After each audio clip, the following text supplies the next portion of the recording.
Dans le chapitre 5, l'auteur détermine que l'activité de spécification consiste à énoncer le problème à traiter en termes d'exigences qualitatives et quantitatives, sans référence aux moyens de réalisation ultérieurs.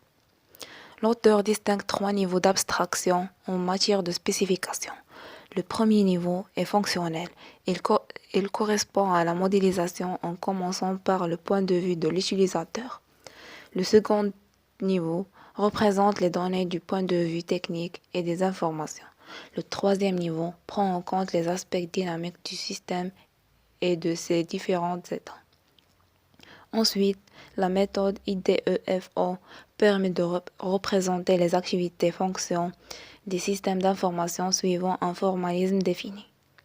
De plus, les différentes spécifications en matière de système en connaissent encore les évolutions suivantes.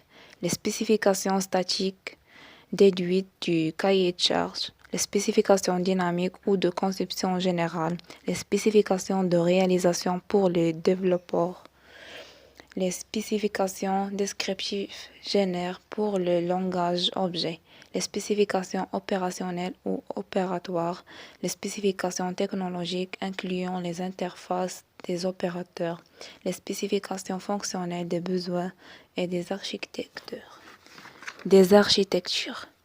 Bien que la méthode IDEFO a été commercialisée par la société Softtek sous le vocable SADT. Par rapport à cette dernière, la méthode de spécification SART intègre les processus de contrôle multiniveau et rend compte les flots de contrôle continu et discontinu.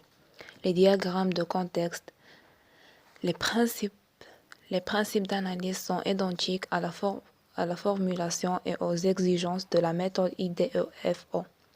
Bref, le modèle IDEFO consiste en un ensemble de diagrammes organisés hiérarchiquement selon une relation du parent vers l'enfant constituée en niveaux, depuis le niveau supérieur vers le niveau détaillé ou opératoire.